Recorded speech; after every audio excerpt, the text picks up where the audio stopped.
Amerika'dan CNN Türk temsilcisi Yunus Paksoy yeniden yayınımızda. Bir kişi öldürüldü polis tarafından, şüpheli görülen ve elinde bıçak olan. Yunus, nedir bu konuyla ilgili bir gelişme, açıklama var mı? Biraz önce aktardığımız gelişmelerden başka yeni bir açıklama gelmedi henüz polisten. Ohio polisi tabii bu açıklamayı yaptı. Kendi polis memurları bu angajmanı uyguladığı için.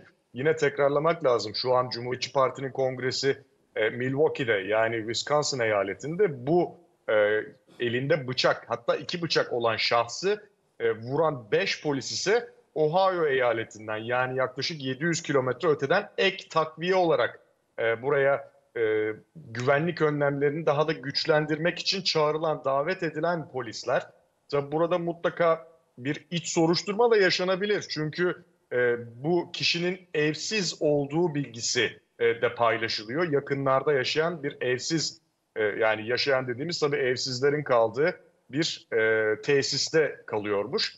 Bu bir kişiyle kavga ederken elinde 2 tane bıçak var ve hemen tabii buraya polis ekipleri gönderiliyor, oraya yönlendiriliyor ve bunlar da silahı, yani elindeki bıçağı at dedikten sonra vuruyorlar. 5'i birden vuruyor bazı Amerikan medyasındaki bilgilere göre. Tabii cumartesi günkü fiyaskodan sonra hala o deprem devam ediyor ve üst üste çeşitli açıklamalar da geliyor ama herkes şu an birbirini suçlamaya başladı, Göksu. Yani gizli servis biraz yerel polisi suçluyor. Yerel polis bizim görevimiz değildi, onların göreviydi diyor. Bu noktada polisin burada, yani kongre yakınında elinde bıçak bile gördüğünde kurşun yağdırması, acaba cumartesi gününden sonra kimse suç bende kalmasın, günah bizde kalmasın deyip artık vuruyor mu? Bunu da mutlaka sorduruyor insana. Çok anlaşılamayan bir gelişme bu. Bu panik, yani hani panik demiştik biz de zaten attığımız başlıkta. Çünkü bunun panikten başka çok açıklanacak bir yönü yok gibi. Bazı sosyal medyada Trump'ı yine öldürmeye çalışan birini vurdular diyorlar ama şu an o yönde hiçbir bilgi yok. Onu da söyleyeyim. Hani eğer izleyicilerimiz de gördüyse sosyal medyada bu kişi Trump'ı öldürecekti, bu da bir suikastçıydı diye, kesinlikle şu an öyle bir Böyle bir bilgi netlik yok. yok. Ben bir Yunus, soru sorabilir miyim? buyurun lütfen. Şu sevgili Yunus, bu bizim okumamıza göre işte bakın biz Trump'ı nasıl da sıkı koruyoruz mesajı veriyor ama bir yandan da kocaman sniper'a karşı bile geç reaksiyon göstermesiyle uluslararası alanda tartışma konusu olan gizli servisin yetenekleri tartışmaya açılır artık yani. Hele ki bir kadın koruma personelinin o garip davranışları falan bayağı şey konusu oldu. Böyle espri konu, alay konusu oldu. Ama bu da aynı şekilde zafiyet göstergesi değil mi? Elinde bıçaktan başka bir şey olmayan bir kişiye yönelik saldırı, bu şey etkisiz hale geçirme biçimi, üstüne şarjörü boşaltmışlar neredeyse. Şey dedirtmez gibime geliyor. Bakın biz Trump'ı ne kadar da sıkı koruyoruz diye okunmaz diye düşünüyorum. Belki bu iç kamuoyunda etki yapar mı?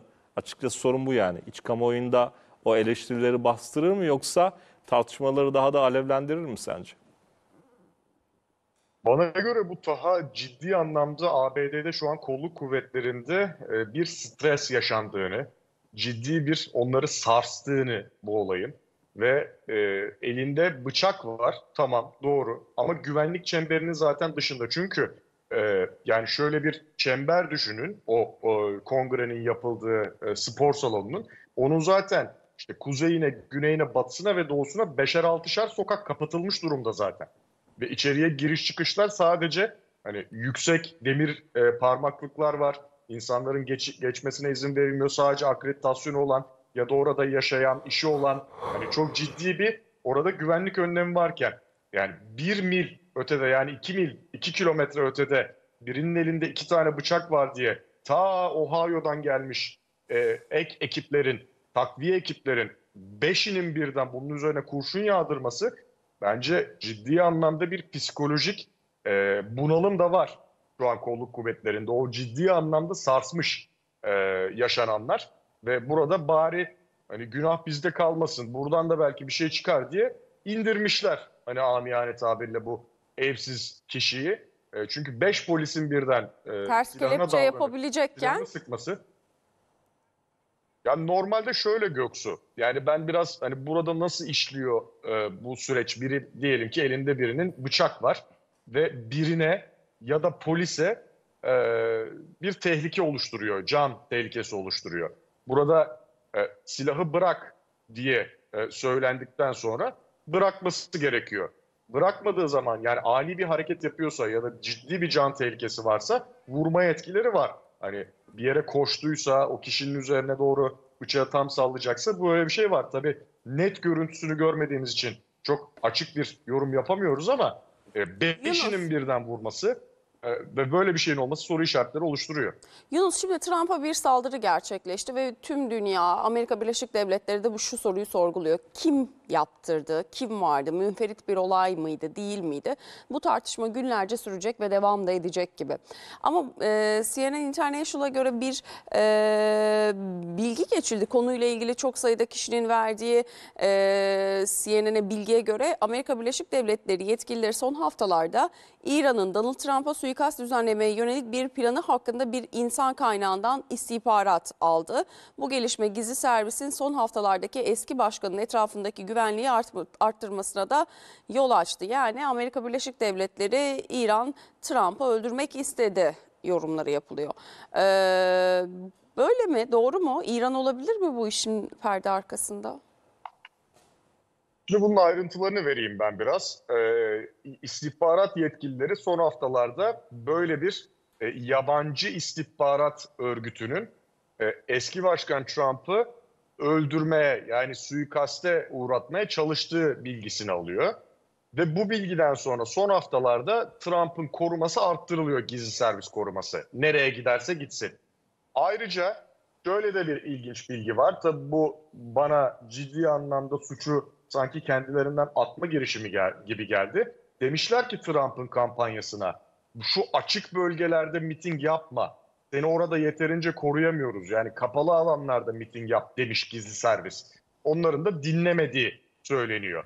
Bu İran konusunda ise henüz İran'ın suikast girişimi ya da suikast planı, bu habere göre suikast planıyla cumartesi günü Trump'a saldıran kişi arasında bir bağlantı bulunamamış.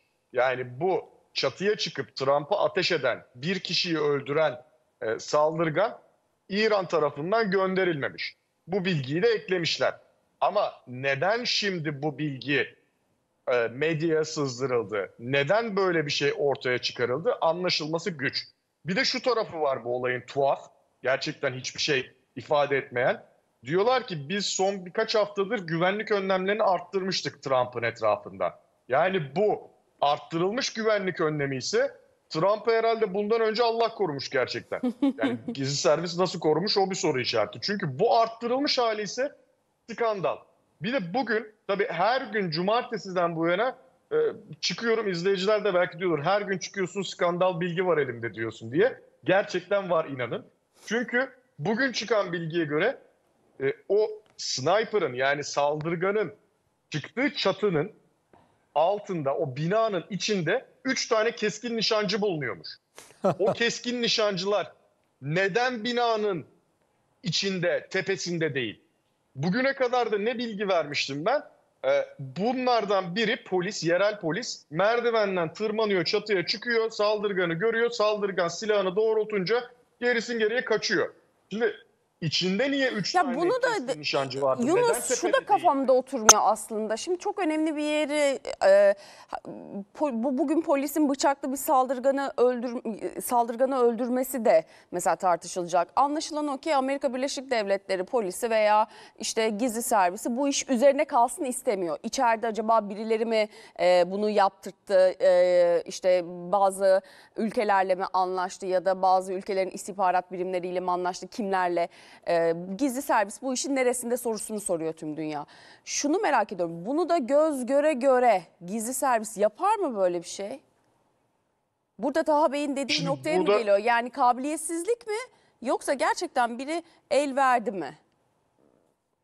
Şimdi burada çok dikkatli yorumlar yapacağım tabii ABD'de bulunmam hasebiyle ama Trump seçilirse Beyaz Saray'a da girme. Yunus sen gözlerini kırp biz anlarız. daha çok çalışacağız. Daha çok çalışacağız burada. Şimdi şöyle soru işaretleri sorarak Kırptı. ilerleyelim. Her zaman yaptığımız gibi. Şimdi soru işaretleriyle devam edelim. Burada sen sordun ya Göksu. Ben şunu iddia ediyorum. Ya ihmal var ya kasıt var. Üçüncü bir seçenek yok. Yok Tamam. yani hani mümkün Ama değil. yani kasıtı da göz göre Şimdi- göre mesela binanın içinde gizli servis personeli var ve yukarıya işte bu şahsın çıktığı tespit ediliyor. Bunu da bu kadar gözümüze soka soka yaparlar mı? 26 dakika önce tespit ediyorlar Göksu. Trump'a o kurşunu sıkmadan 26 dakika önce bu şüpheli çatıda diyorlar. Şimdi Çok bir de enteresan. biraz daha geri. Bak biraz daha geri alalım. Şimdi hiçbirimizin kafasına yatıyor mu? Birlikte bir beyin fırtınası yapalım. 20 yaşında bir çocuk diyelim. Tamam mı? Yani daha Trump seçildiğinde 12 yaşında, yani 21 yaşında bazı şeyler yasal hale geliyor. Burada bazı yasal şeyleri bile yapamıyor. Bu kişi 50 kilometre ötede yaşıyor. Geliyor aynı gün bir şeye gidiyor. Silah dükkanına gidiyor. 50 tane mermi alıyor. Üstündeki tüfek babasının tüfeği. O da 10 yıl önce satın alınmış yasal olarak. Bunu alıyor geliyor. Hiçbir sosyal medyası yok. Mümkün mü öyle bir şey 20 yaşında? Hadi diyelim belki mümkün. Hiçbiri yok sosyal medyada. Instagram yok, Reddit yok, X yok, Hiçbir Facebook yok. Hiçbiri yok.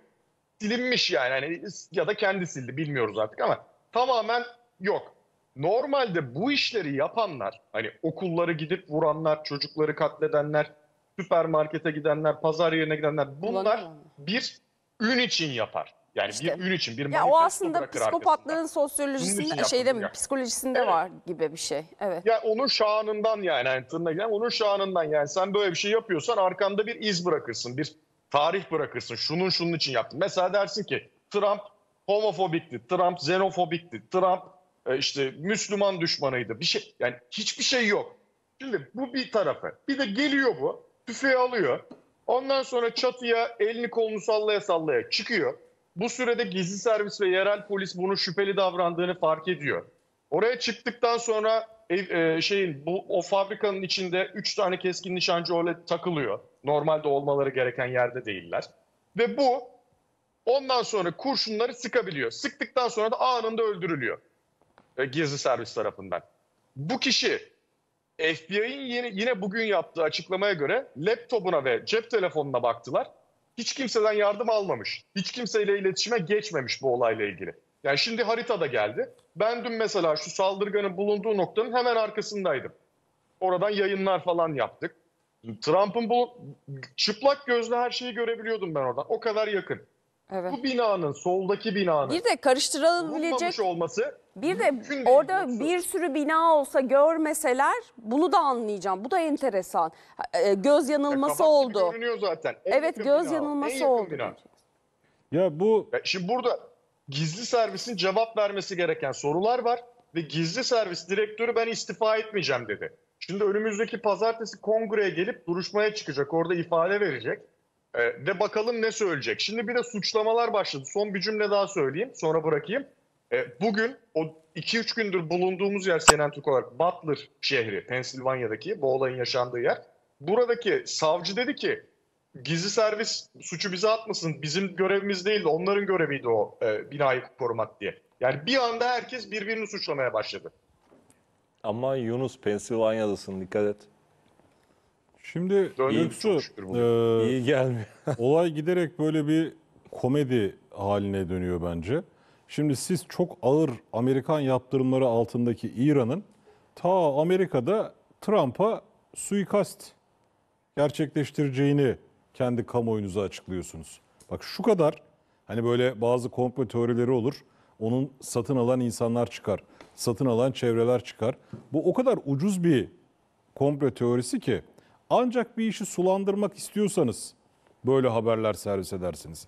Şimdi suikastçıya bakıyorsun. Belli ki yani bu konuda hani tabii diyeceksin ki elinde somut bir şey mi var? O tetikçi olarak gösterilen çocuk bir kurban. O çocuk bir yem. Trump'a belki de ateş eden, öldürme kastıyla ateş eden başka birileri. Çünkü bizzat kafa bölgesine hedef alıyor ve aslında başarıya da ulaşıyor. Kulağından bir vuruyorsunuz bir ülkeyi. Kusursuz bir atış. Tabii, Yani tabii. bir anlık refleksle kurtuluyor aslında. Bir başkan adayını siz kulağından vurmuşsunuz. Adam yüzünü çevirmese o kurşun şakağında. Ama yine Yunus'un anlattığından biliyoruz ki tetikçi olarak gösterilen çocuk okul kulübünde bile karavana attığı için arkadaşları tarafından dışarı atılmış. Dalga geçilen. Ve psikolojik olarak da sorunlu bir çocuk. Şimdi bu suikast bir tuhaf. İran iddiası bambaşka bir tuhaflık barındırıyor içinde. Absürt. Şöyle bir kanaat oluştu ya, Trump seçimi kesin aldı. İşte artık önünde kimse duramaz. Sanki Amerikan derin devleti hala direniyor. Yani Trump seçimi almasın diye o seçimin gerçekleşeceği güne kadar Trump'ı bir şekilde belki karikatürize edecek bazı hamleleri de olabilir. Ben biraz bunu böyle yorumluyorum. Ya size mantıklı geliyor mu ya? İran daha 2 küsur ay önce kendi Cumhurbaşkanı şüpheli bir helikopter kazasında hayatını kaybeden bir ülke. Ve hani o nasıl bulundu helikopter enkazı hatırlayalım. İran kalkacak da Amerika'da Trump'a suikast düzenleyecek. Hiç inandırıcı değil. Burada Trump'a bence verilen bir mesaj var. Derin devlet, Amerikan müesses nizamı seni istemiyor. Çünkü Trump'ın geçen yıl yaptığı bir açıklama var. Derin devleti tamamen yok edeceğim diyor. Şimdi siz Amerikan derin devletini tamamen yok edeceğim açıklamasını yaptığınızda o derin devletin de size karşı bir reaksiyon geliştirmemesi imkansız.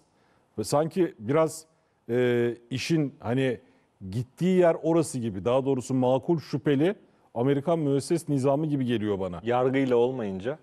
Tabii bir de yargı, bravo. Yargı kartını da denediler. Orada da bu iş olmadı. Şimdi bugünkü olay tam Ama skandal. isteseler Taha. öldüremezler miydi? Bak şöyle. Şimdi şöyle kulağını sıyırdı. Öldürüyorlardı zaten. Hayır şunu söylüyorum. Bunu pazar günü de tartıştık, işte İpek hocamın da kafasının takıldığı yer. Kulağını sıyırdı. Fakat Donald Trump kalktı ayağa, bir koruma zafiyeti var kafasına hala da.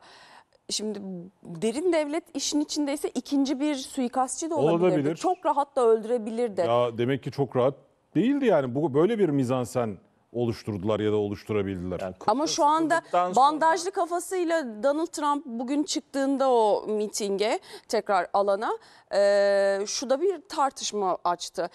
Trump bandajıyla başkanlık koltuğunun biletini aldı Göksu, artık. belki de Trump'a şu mesajı veriyorlar. Başkan seçilsen bile bizim çizdiğimiz sınırlar içerisinde hareket edebilirsin. Belki bu daha mesajını veriyorlar. Belki de o. Yani şu bugünkü İran iddiası var ya. Yani trajikomik. Yapazelik yani. Trajikomik bir öyle mi iddia. Yunus? Oradan da böyle Çok mi özür dilerim. Şunu yankılandı? da söyleyeyim bırakayım. Ya vur deyince öldürmek diye bir tabir vardır ya bizde. Sen orada gördüğün halde tetikçiye kurşunu sıktıktan sonra müdahale edeceksin. Bugün 5-6 polis birden birini etkisiz hale getireceksin.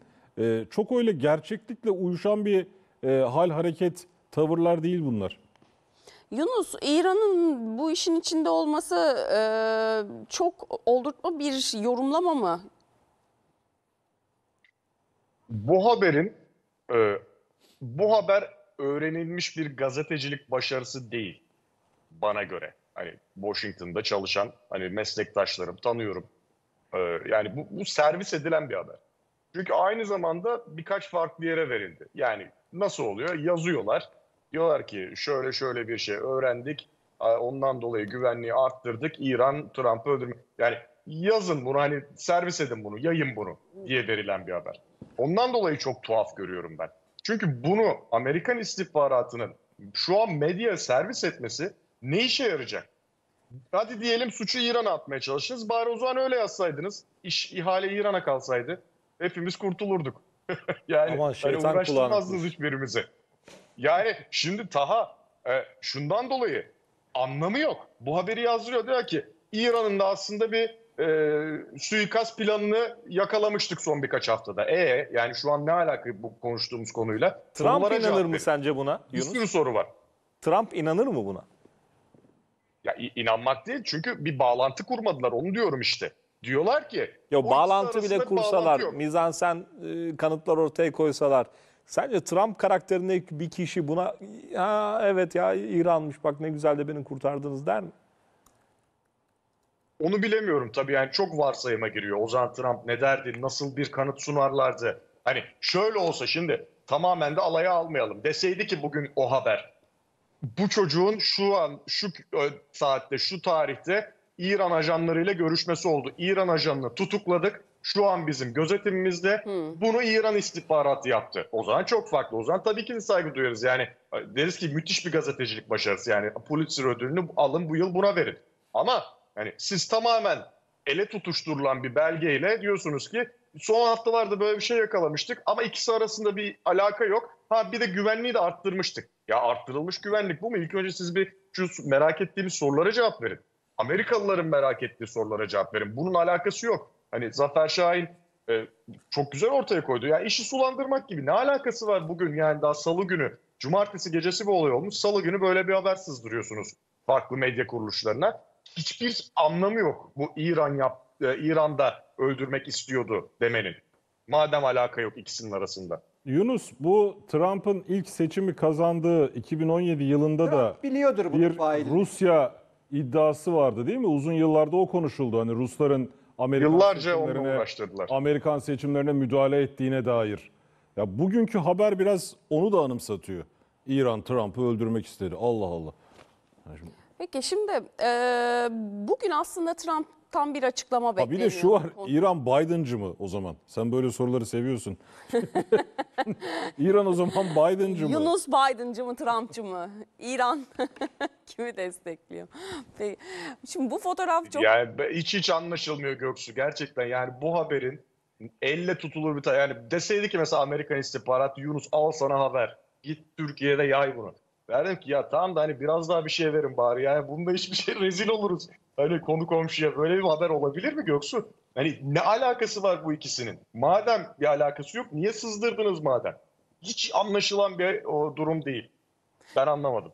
Bu fotoğrafı bu değil ama bir önceki fotoğrafı Trump'ın gerçekten Trump taraftarlarına bir kez daha mesaj veriyor Trump.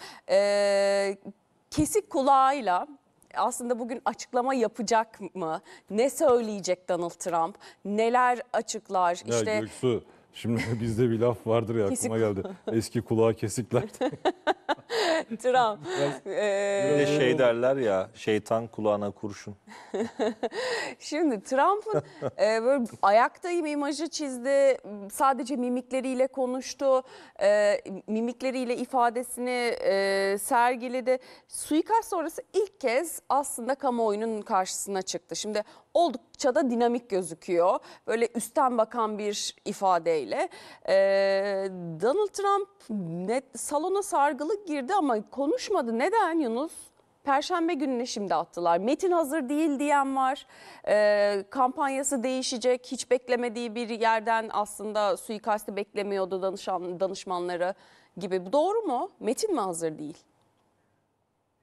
Şöyle düşünüyorum ben. Dün de aslında aynı yorumda bulunmuştum. Aslında bu da dün akşam saat, yani Doğu yakasında akşam 10 civarı geldi salona. Normalde beklenmiyordu dün gelmesi. Son anda değişti karar. Yerel saatle orada akşam 9'du. Doğu yakasında benim bulunduğum yerde akşam 10'du. Şuna ben şöyle gördüm. Sen hani çok üstten bakan ve dinamik dedin ya. Bence farklı bir Trump vardı. Nasıl? Gözler Sakin. doluydu. Daha duygu yoğunluğu yüksekti. Sanki daha olayın ağırlığının üzerine çöktüğünü gördüm. Çünkü gözleri doldu, duygulandı. Daha ağır kanlı hareket etti. Yani o her zaman dans eden işte bunun gibi Evet, hani böyle insanları güldürmeye, eğlendirmeye çalışan biri değildi. Şu çok ilginçti. Halkla gidip yine selamlaştı. Elini uzattı. Özellikle hani 2 gün önce öldürülmeye çalışılan bir başkan adayının halkla gidip bir araya iç içe girip yani ellerini sıkması, onlara işte çakması, elleriyle çakması gerçekten ilginç görüntülerdi. Bu ben hala halkın arasına girmekten korkmuyorum. Yani bu bir liderin gerçekten yapabileceği bir şey, hakkını vereyim orada ama gerçekten oğlu ağladı. Orada gelini vardı, aynı şekilde o gözleri doldu, kendi gözleri doldu. Sonra taraftarlar, oradaki delegeler o yumruğunu kaldırıp fight fight fight, hani savaşalım işte, savaş, mücadele diye bağırdı ya. O şekilde bağırdılar. USA, ABD diye bağırdılar. Gerçekten çok duygu yüklü bir anda. Hatta ben CNN'den izliyordum.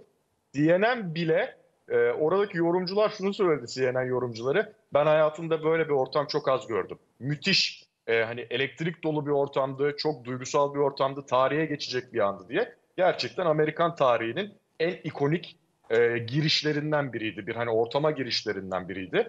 Yani Trump kesinlikle o kahraman, hani yeniden doğdu, Tanrı tarafından kutsanmış aday statüsünü resmen artık iyice pekiştirdi. Niye konuşmadığı sorusuna gelince dünkü fikrimde hala kararlıyım. Bence Perşembe günü, normalde zaten Perşembe konuşacaktı. Adaylığı kabul etme konuşmasıdır o. Orada son gününde son sözü söyleyen olacak. Şovu kapatan o olacak. Çünkü Perşembe bitiyor kongre. O gün konuşması da aslında mantıklı. Çünkü dün konuşsaydı Perşembe bir daha konuşacaktı. Trump'ın ilk konuşması en çok izlenecek, en çok üzerine konuşulacak konuşma olacağı için, hitap olacağı için bir tane ama sağlam bir konuşmayla son gün bence kongreyi kapatacak. Şimdi Yunus, aslında Donald Trump konuşmadı ve röportaj verdi, yazılı bir röportaj. New York Post gazetesine eski verdiği röportajda gerçeküstü olarak tanımladı kendini. Hastanedeki doktor bana daha önce böyle bir şey görmediğini, bunun bir mucize olduğunu söyledi. Burada olmamam gerekiyordu, ölmüş olmam gerekiyordu dedi. Donald Trump'ın kulağında hasar bırakmış olabilir mi bu suikast? Şu ana kadar böyle bir bilgi gelmedi aslında. Tabii Trump'ın 78 yaşındaki Trump'ın kulağında ne kadar iyi duyuyor, ne kadar efektif bir duyma yetisi var, bunu da bilmiyoruz. Çünkü ona göre de karşılaştırmak lazım. Hani belki zaten artık duyması ağırlaşmaya başlamış olabilir, onu bilmiyorum. Ama bu olaydan ötürü spesifik olarak bir kulağını kaybetmesi, işte duyma yetisini kaybetmesi gibi bir bilgi henüz verilmedi ya da sızdırılmadı. Çabuk da taburcu edildi bu arada. Evet. O olaydan sonra çıkartıldı, tıbbi merkeze götürüldü ve hemen, ya daha gün bitmeden oradan ayrıldı. Hatta şehirden ayrıldı. Ondan dolayı acaba çok önemli bir şey yok mu diye de düşünüyorum. Tabii bu bandaj da olayın belki doktorlar demiştir ama o artık onun sanki taşıdığı madalyası. Savaş madalyası gibi. Hani onur madalyası takılır ya savaştan dönenler Amerika'da. Onu madalya gibi taşıyor şu an. Hatta bugün Boris Johnson'la görüşmüş. Bugün de duruyordu hala kulağında o bandaj. Şimdi bu bandaj Beyaz Saray bileti olabilir mi? Bununla ilgili neler söyleniyor? Artık garantiledi mi gözüküyor Beyaz Saray yolunu? Ya, garanti çok güçlü bir kelime, çok yüklü bir kelime. Garanti olmasa da zaten avantajı elinde tutan Trump ciddi anlamda tabanını konsolide etti. Hatta belki de sandığa gitmeyecek olan, küskün olan seçmen, hep bu kullanırız ya biz küskün seçmen diye. Küskün Trump seçmenini belki de konsolide etti. Ondan dolayı bunlar da çok önemli. Yani 2024 seçimi biraz kim daha çok seçmenini sandığa götürebilir, kim daha çok seçmenini mobilize edebilir, sahaya çıkarabilir, sokağa çıkarabilir. Bunun da seçimi. Ondan dolayı çok tabii insanları arkasında toplayan bir olay.